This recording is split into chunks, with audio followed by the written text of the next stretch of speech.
and he shall cleave to his wife, and they shall become one flesh. I mean, that is a monogamous relationship at the very beginning of the Bible. I mean, that's the Bible, chapter 1 of Genesis. But if you're going to try and argue based in facts and logic and society and whatever, don't use Genesis as your source. It's very far from a reliable text. Furthermore, I thought this wasn't about religion. I thought religion had no part in this, and the leftists are always making it about religion. Almost always, it's the person on the left who's bringing that into the conversation. Hello, lovely people. My name is Emma. Welcome back to my channel. Welcome if you are new. Today I discovered what hell is. Hell is Ben Shapiro and Matt Walsh in a video together. You may already have heard about this discussion between Ben Shapiro and Matt Walsh on gay marriage and why marriage should only be between a man and a woman. You may even have seen a clip of Ben Shapiro talking about how aliens, specifically from Mars, would view marriage. And I am here to tell you that is not the stupidest thing he said in this conversation. This is particularly interesting to me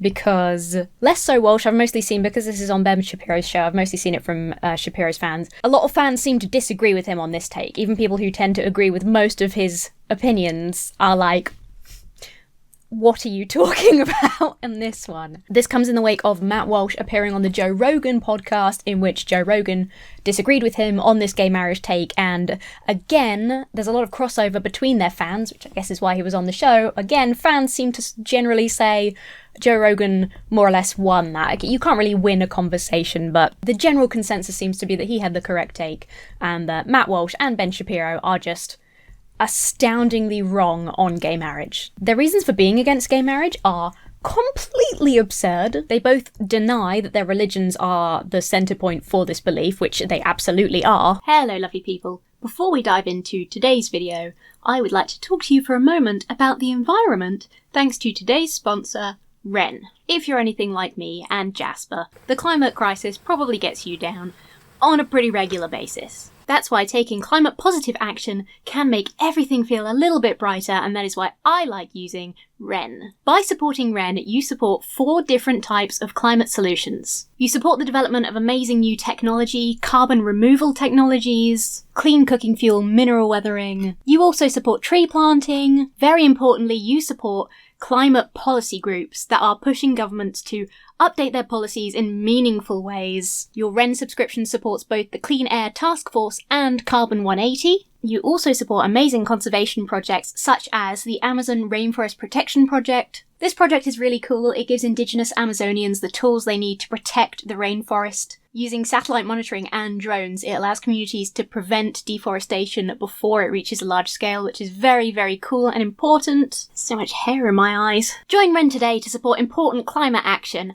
The first 100 people to sign up to Wren using the link down below will get their first month of the subscription for free. Thank you so much for supporting the environment, and thank you to Wren for what you do and for sponsoring this video. Back to the nonsense. Let's kick off this shit show, shall we? This is Marriage is Between a Man and a Woman, Part 1, by Ben Shapiro, featuring Matt Walsh. joining us online is Matt Walsh. Matt recently appeared on Joe Rogan's podcast where he defended traditional marriage in the face of Joe's cynicism on this particular issue. Matt, thanks so much for joining the show. Great to talk to you. Hey, thanks for having me. So the Senate is supposed to bring up for a vote, I believe today, the so-called Respect for Marriage Act, which actually just is not respect for marriage. It's respect for same-sex marriage. Which is marriage. I don't want to overcomplicate things, but same-sex marriage is also marriage. The act itself supposedly carries provisions that would protect religious freedom. They don't go far enough in that direction, as Roger Severino has written. Also, the simple fact of the matter is that why would Congress even have to pass such a law, considering that the Supreme Court has already determined that same-sex marriage is the law of the land, other than to get Republicans on record supporting the non-true idea that marriage is not between a man and a woman? The non-true idea. Do you know what's funny is before I watched this, so I scanned through just to get an idea of the things they talk about, but I haven't actually watched the video in total. Before this, I was a little bit not worried because, I'll be honest, I don't particularly like the man. I was interested to see how Matt Walsh would come across on Ben Shapiro's show, because Ben Shapiro, while I disagree with pretty much every opinion that I've ever heard him espouse, and I find his facts don't care about your feelings stance to be deeply hypocritical because actually he uses a lot of emotional manipulation in his words. But the thing about Ben Shapiro is he is a very compelling speaker. I think that's a big part of why he draws such an audience, because he's a good speaker. Matt Walsh I find to be much less so. So I was kind of interested in how Matt Walsh would come across. But then Ben Shapiro starting off on the really wrong foot, in my personal opinion here, talking about the not true fact that marriage is between a man and a woman. Because according to you've just demonstrated that the laws in your country dictate that marriage can also be between same-sex couples, and like just the wording just sounded shit and wrong to me. So I thought that was kind of funny. Anyway, I'll stop getting distracted. We'll focus on the content. Right. It doesn't make any sense. And also, I mean, if you can read the language in that bill and believe that that this is actually going to protect religious liberty, then there's not much we can say to you. That's just that's naivete to the extreme. Obviously, this sets up, among other things, an assault on religious liberty, because if the federal government is... Oh, we're so persecuted. We're so deeply persecuted as religious people, especially me, Matt Walsh, a Christian in the United States, was so persecuted. What a baby. Is declaring from on high that marriage now includes same-sex couples, and they're codifying that definition into law. I just want to point out as well, because despite what I said earlier about them not being willing to accept that religion is at the core of their belief on gay marriage, they've both opened the discussion with, this is going to hurt religious people. I'd just like to remind Matt Walsh and Ben Shapiro, as a Christian and a Jew respectively, there are same-sex couples within your religions. There are gay Christians, there are gay Jewish people. Those people exist, and they would probably like to get married in the eyes of God. And it's a violation of someone's human rights. If someone has a human right to be involved in a same-sex marriage, then it's not hard to see how eventually this comes down to the churches, and they say to the churches, well, you don't have the right to deprive people of their human rights. And the fact that Republicans... I mean, this is a contentious issue, right? It's the question of should certain groups and places and organizations, this comes up a lot with regard to wedding cakes specifically. I don't know why. There's evidently a lot of fundamentalist cake makers out there. It's kind of a controversial conversation around should people be allowed to discriminate?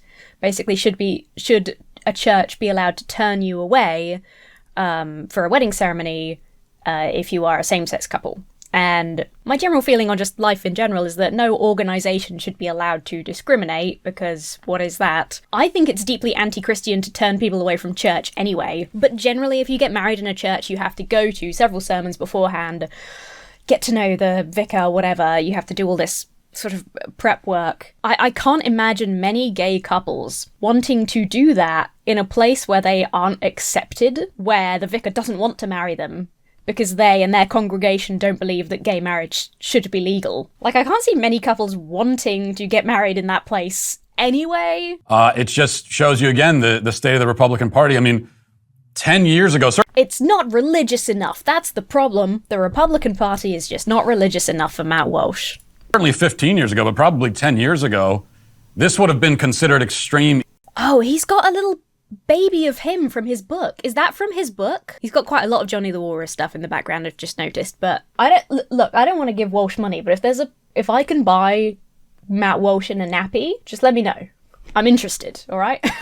Even on the left, the idea that the federal government is going to decide and codify this issue, and but as we so often see, what was extreme far left a decade and a half ago is now something that even conservatives will take part. I guess gay marriage is now extreme far left ideology. What country and decade does Walsh live in again? Yeah, I mean, one of the things that they're pretending this bill does is quote unquote... Okay, quick pause for the Caterpillar gang. Who has the better eyebrows between me, Shapiro, and Walsh? Vote in the comments. I think it's me, then Ben, then Matt. But you decide. Protect religious institutions from having to celebrate or solemnize a same-sex marriage. Religious liberty already protects that under the Constitution of the United States. It is now apparently the law of the land and societal rule that the only rationale that you would possibly have for saying that a marriage is between a man and a woman is because you're a Christian or a Jew or a Muslim. That's really the only reason. Let's now watch 10 minutes of Ben Shapiro trying to deny that this is a true fact. Raise your hand in the comments if you are against gay marriage and you are not religious. If you do not follow one of those religions that Ben Shapiro just listed. If you're not Christian, if you're not Jew, if you're not Muslim, and you are against gay marriage, let me know and explain why. And be honest, because I have a feeling that most of those people would indeed be from religious backgrounds. That the only reason we'll allow you to have these crazy beliefs, so long as you can show that they're crazy beliefs, so long as you can show that the reason that you believe that marriage is between a man and a woman is because you read it in a book and because you really believe the book. They keep saying sincere religious belief. I don't even know how you measure sincere religious belief. Are we going to now monitor how often you go to church or to synagogue, whether you keep kosher or whether you take communion in order to determine your sincere? I mean, the same media that declares that Nancy Pelosi is a sincere religious believer who's just for the mass abortion of unborn children will declare that you, Matt Walsh. Well, so what Ben Shapiro has just done is demonstrate that he has his own personal criteria for what makes a sincere religious person. Because he said, you can't define it, you can't measure it. But Nancy Pelosi is clearly not, per my convictions. Are not actively in favor of the things that you're in favor of. You're just a religious bigot. You're a bigot, right? And your religion is a cover for your bigotry. I'm highly annoyed by the constant derogation of non-religious arguments into religious arguments. And this is what the left loves to do. They like to say, give them to me.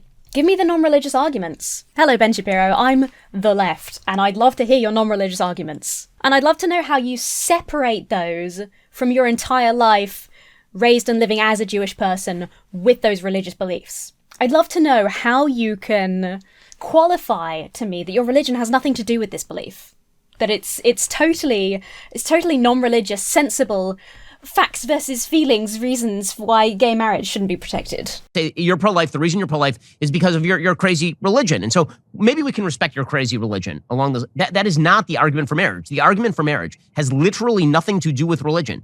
You could be a visitor from Mars, and you could see that all of human procreation relies on man, woman, child. This is not particularly difficult stuff. All procreation relies on... I don't think he's phrased that exactly how he meant to, because he said all procreation relies on man, woman, child. And we know that... Oh, I've paused on a very unfortunate frame of Matt Walsh there. Dearie me.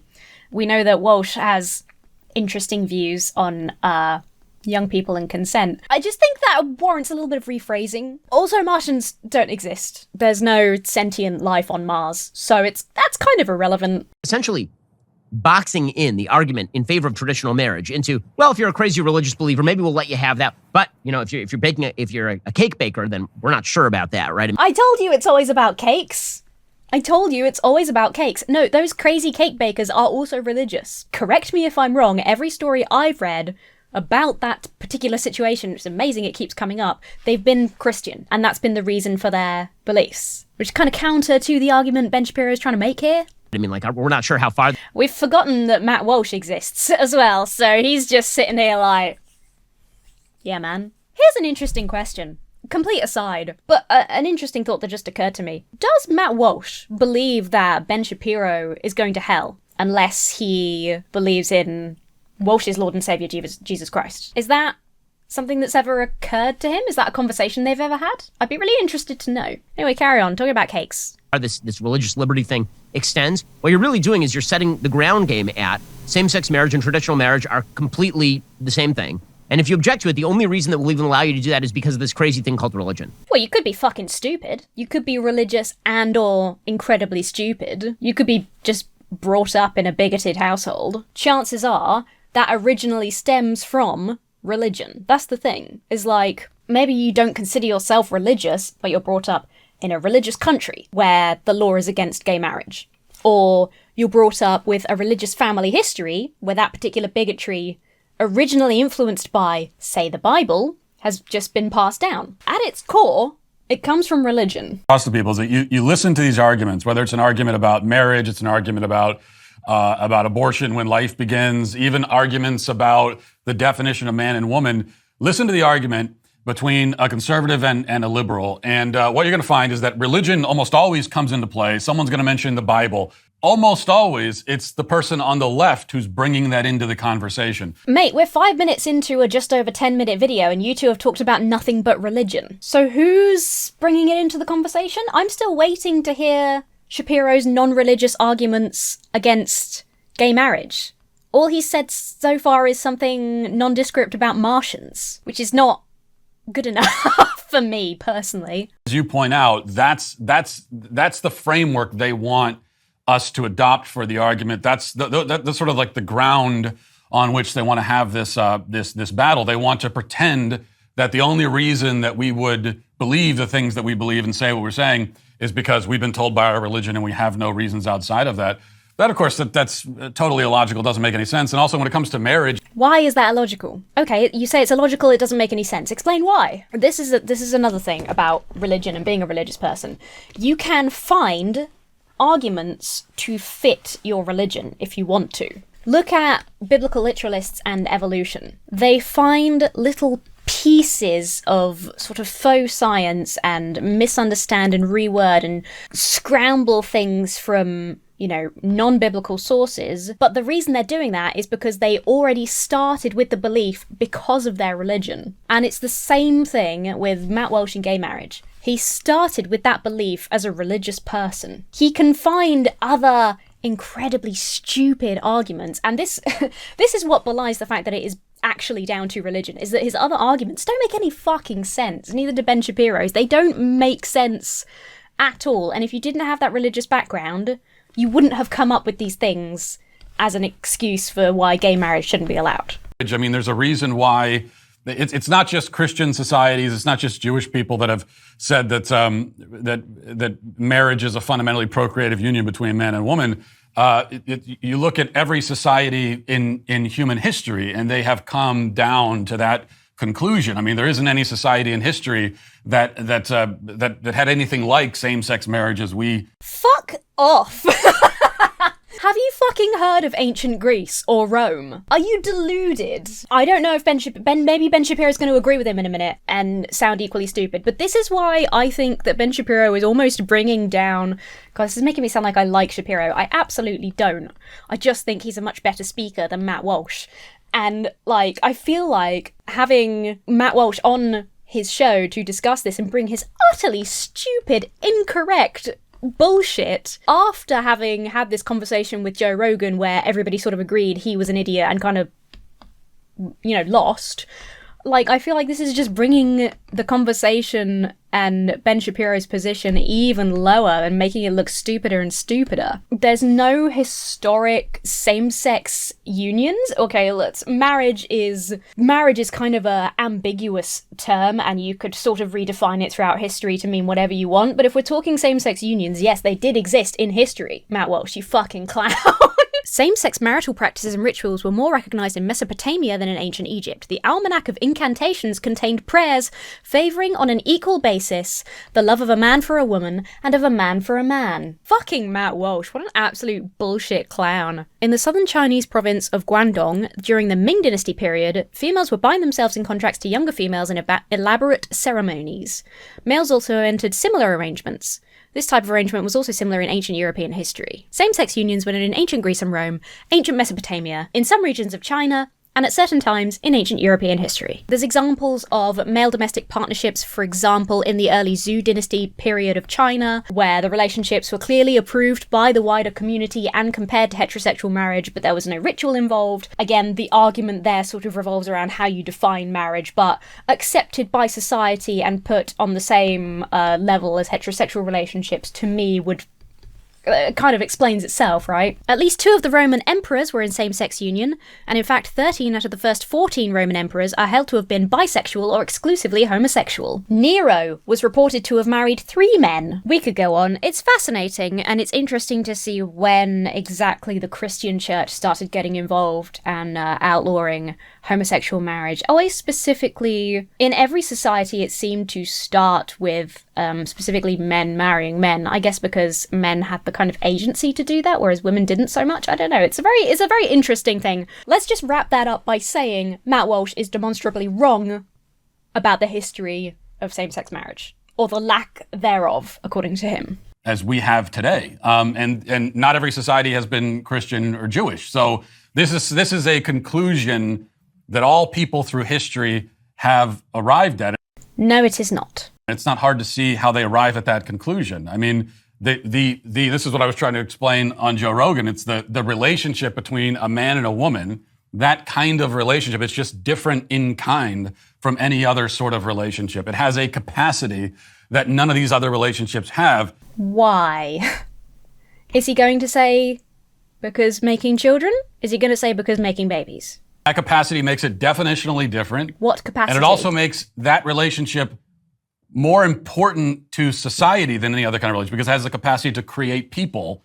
And so that means it has to be protected and actually respected. First of all, something that is not at all challenged doesn't really need to be protected. Does marriage between a man and a woman need to be protected? Is anyone standing against it, in opposition to it? No. There's no anti-heterosexual marriage movement trying to take rights away from those people. So this is the crux of Matt Walsh and Ben Shapiro's argument, their pretend argument, because they have opened this discussion by claiming that religion isn't involved at all. It's not a part of it. It's because of procreation. Should all infertile people have the right to marriage stripped away? If marriage exists and must be protected exclusively for the sake of procreation, that doesn't just discount infertile people, that discounts everybody who doesn't want children. And here's the other interesting thing that they're not going to mention again.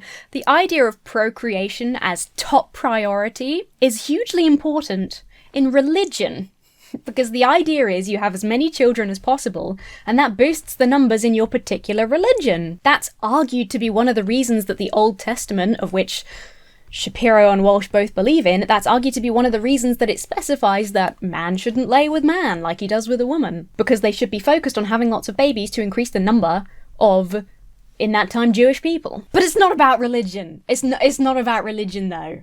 It's just about society. In a way that no other relationship really has to be. We'll get back to more of this in just one moment. First, 1 second, we gotta wait for Ben Shapiro to plug ExpressVPN. Awkward. I'm a Surfshark girl. Matt, a lot of the arguments against traditional marriage rely on sort of false construction. So what they will do is they'll say, the arguments against traditional marriage. I think what he means by that is the arguments against prohibiting or not protecting same-sex marriage or giving same-sex couples the same rights. I presume that's what he means. Again, he hasn't phrased it very well, very clearly. well, polygamy was legal in the vast majority of cultures for a very long time. Therefore, marriage is not between one man and one woman. If you're including multiple people and you're narrowing the definition, this, of course, ignores the fact that every individual dyad within that polygamous institution is a man with one woman, meaning that the whole basis of even polygamous societies, as opposed to, by the way, there is no society on record in which the opposite is true, in which a woman marries multiple men. These societies do not exist. Hello, lovely people. Editing Emma here, just jumping in to chastise my past self for taking Ben Shapiro at face value here for some reason.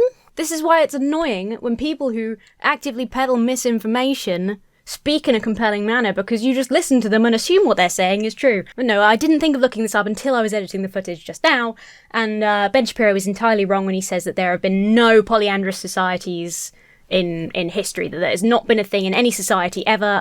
He's completely wrong. In hindsight, it seems obvious. I suspect we wouldn't have a word for it if it had never existed. I'll drop some sources down below. It is pretty unusual. Polygamy is also pretty unusual. It's not very common. There were tribes in Nigeria that practiced polyandry. Same goes for India. Apparently fraternal polyandry is common among the people of Tibet in the Nepal parts of China and India. Polyandry also existed among tribes in South America. Up to 70% of Amazonian cultures may have believed in the principle of multiple paternity. Like I said, I'll drop some links for you down below. It's not super relevant to the discussion, but it is important to fact check and not to be like naughty past Emma and take people like Ben Shapiro at their word and just trust that they're telling the truth. So shame on me.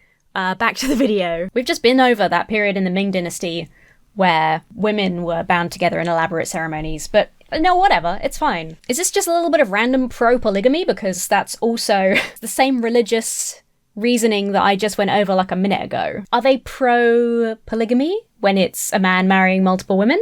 Marries multiple women, we have decided over the course of time are not the ideal. And in fact, the Bible says are not the ideal, like right at the beginning. A man shall leave his father and mother, and he shall cleave to his wife, and they shall become one flesh. I mean, that is a monogamous relationship at the very beginning of the Bible. I mean, that's the Bible, chapter 1 of Genesis. But Genesis being the first book of the Bible, written in the 5th or 6th century BC, hundreds of years after the proposed author Moses was supposed to live, detailing the beginning of creation, which includes, the plants being created before the sun, and such other hilarious inconsistencies with science and reality. There's two things about this. If you're going to try and argue based in facts and logic and society and whatever, don't use Genesis as your source. It's very far from a reliable text. Furthermore, I thought this wasn't about religion. I thought religion had no part in this, and the leftists are always making it about religion. Almost always, it's the person on the left who's bringing that into the conversation. Now we're talking about how, well, it says it in the first book of the Bible. It says it in the Old Testament, in Genesis, which is clearly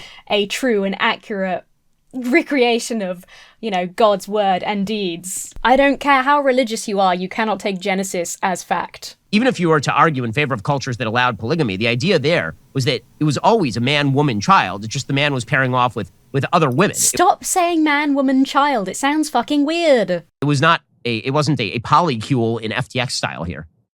Yeah, and the polygamous unions, if anything, it's kind of the exception that proves the rule because, as you point out, there was never, as far as I know, there was never the reverse of a bunch of men marrying one woman. And why is that? Well, it's because, maybe societies in the past that had polygamy, you have even more procreation if it's a man with multiple women. The purpose of marriage, one of the fundamental definitional purposes, is procreation, and that's where polygamy comes from. Now we don't have that in our society for a lot of reasons, and one of them is that we recognize that a child needs a mom and a dad, and so not.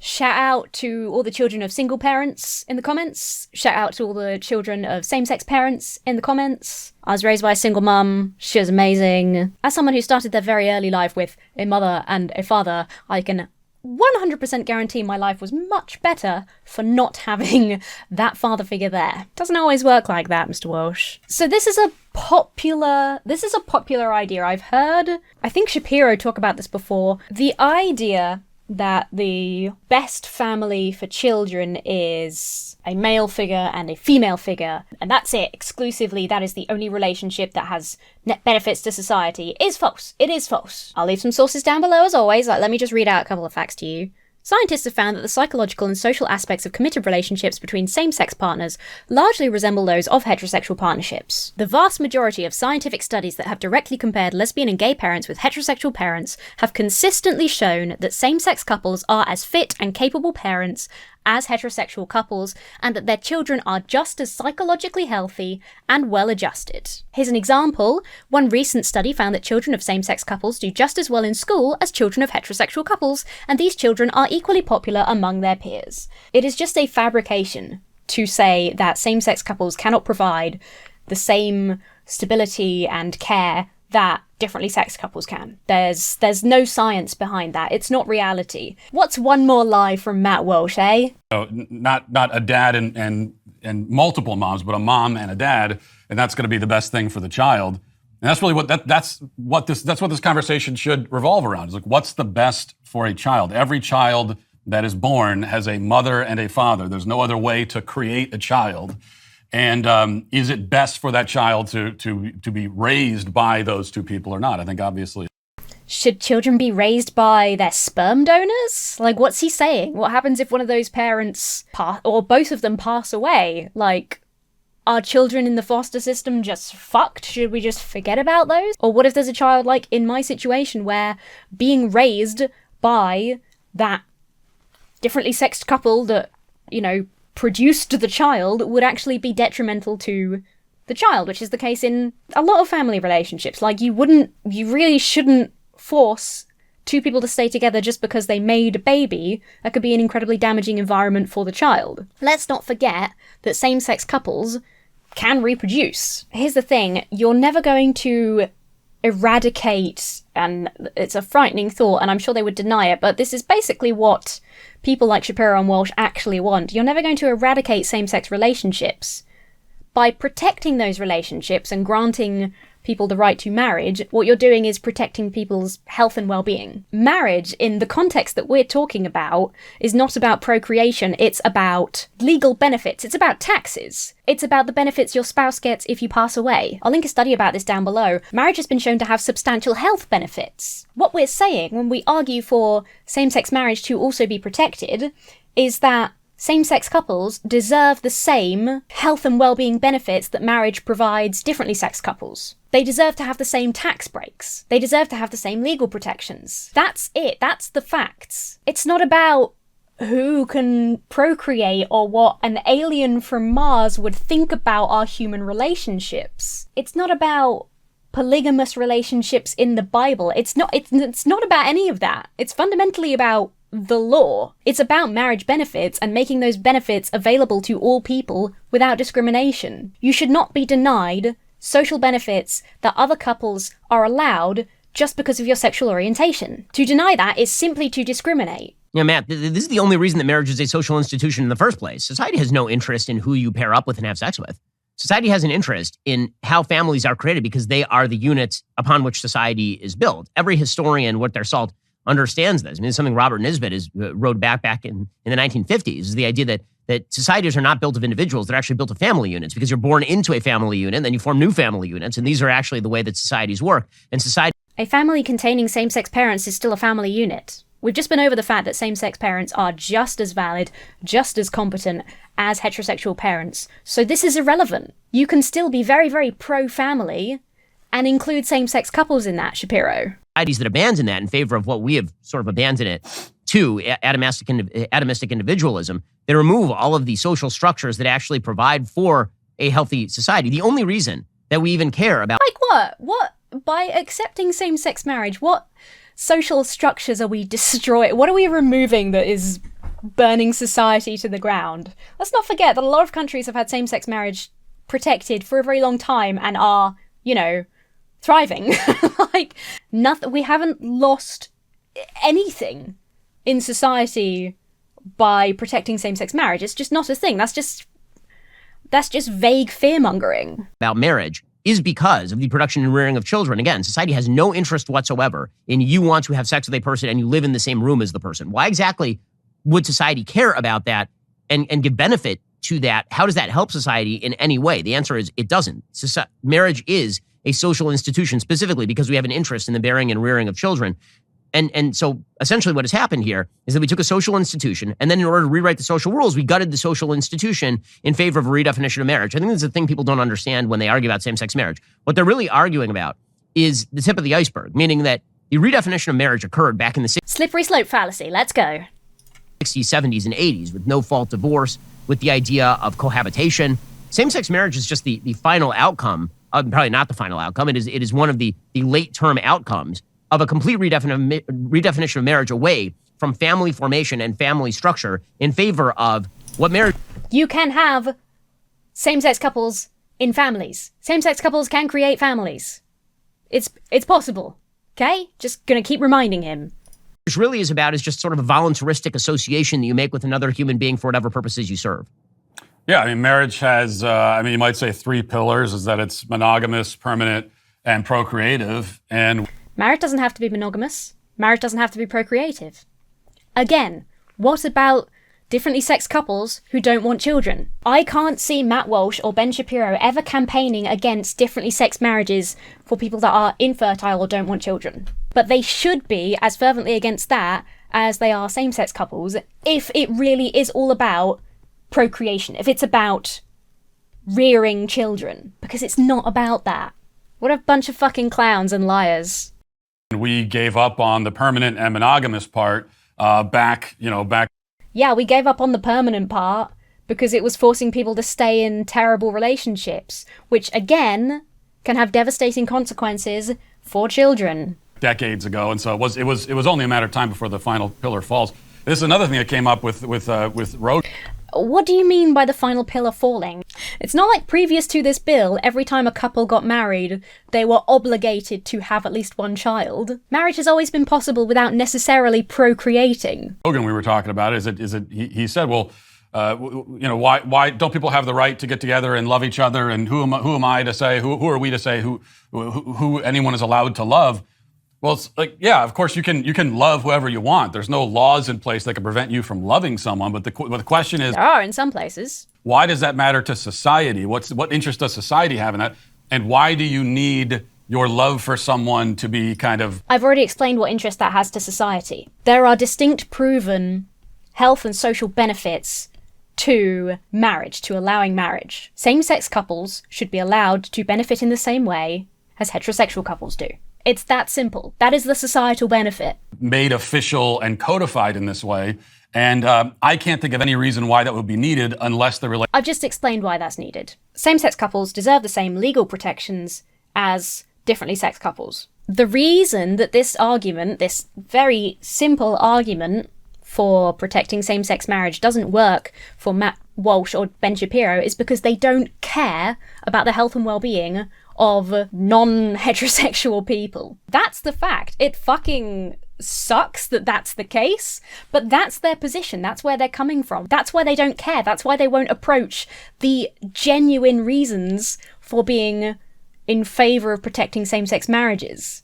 Because they don't care about social benefits, legal benefits, monetary benefits, health benefits for non-heterosexual people. Because they don't like them, they don't care for them, they wish they wouldn't exist. It's fucked up. A US study that surveyed more than 36,000 people aged 18 to 70 found lesbian, gay and bisexual individuals were far less psychologically distressed if they were in a legally recognised same-sex marriage than if they were not. In the USA, there is empirical evidence that married Americans are healthier and live longer than the unmarried. They enjoy better overall health, have fewer chronic conditions, and are less likely to have a heart attack and more likely to survive a heart attack if they have one, and they are less likely to be institutionalised in old age. If we're gonna pretend this is all about society and not religion, which weirdly Shapiro kept bringing up despite pretending that shouldn't be part of the discussion, it is a net benefit for society to allow same-sex couples to be married. Relationship is fundamentally procreative, and the other side, they can never explain either why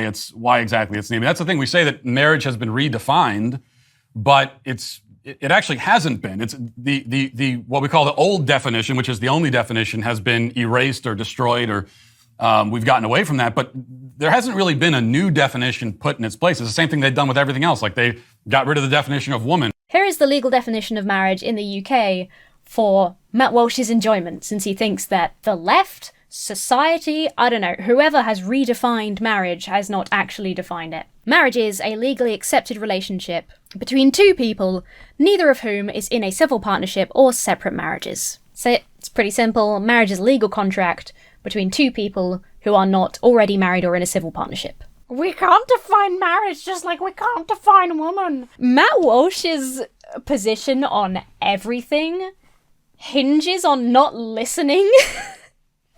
Not listening to his opponents when they give an explanation for something he claims they can't explain. That's Matt Walsh in a nutshell. But what's the new definition? Infamously, they have none. What is marriage now? Infamously. Infamously, there's no definition of marriage these days. Have I been living under a rock? Because I feel like Matt Walsh is just inventing his own universe. Now, if it's not in principle a procreative union and the foundation of the nuclear family, then what is it exactly? And I haven't... Again, couples with fertility problems. Couples who don't want children. They don't matter, I guess. Why aren't we campaigning against them?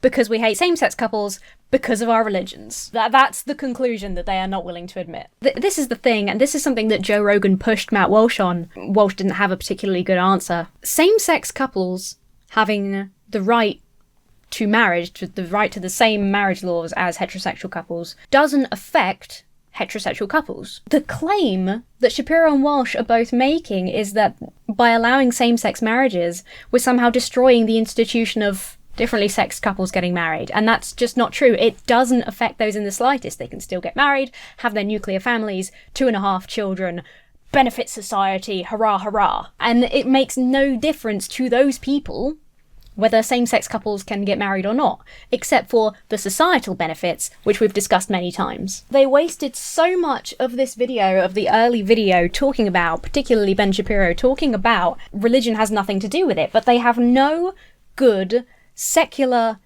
explanations for why same-sex marriage shouldn't be allowed or protected. They have none. They've got a vague argument from history, which is irrelevant anyway, but also factually incorrect. Shapiro was even using the Pentateuch as part of his argument. It is about religion. Of course it's about religion. It's based in the two things that they're pretending it's not, religion and bigotry. There are only societal benefits from allowing and protecting same-sex marriages the same way you protect heterosexual marriages. There you go. That was Ben Shapiro and Matt Walsh giving the worst arguments against gay marriage. I'm not going to say lying, because I think Walsh is just lazily assuming that he's right without doing a shred of research, so peddling misinformation, fumbling awkwardly over their desire to discriminate against people for their sexuality whilst looking smug and pompous. You see, this is why I can't stand Ben Shapiro's motto being facts don't care about your feelings, because he really just, whenever you get into the meat of any issue he has, there's no facts at the heart of it. It's only the facts that he likes, cherry-picked to construct a narrative, and then that presented from an emotional standpoint, talking about the destruction of society and families and whatever. It's impressive that he's successfully convinced people that he is all about the facts, because he just absolutely is not. It's upsetting that so many people do think like this, but I will say it's refreshing to have a lot of people, even amongst their sort of fan bases, saying, no, you're kind of wrong on this one, guys. So at least that's something. The world is generally becoming more accepting, I believe that. Do leave your thoughts down below, especially on who has the best eyebrows, unless it's not me, and then I don't want to know. Before we go, I would like to give a big shout out and a thank you to my giant chickens over on Patreon.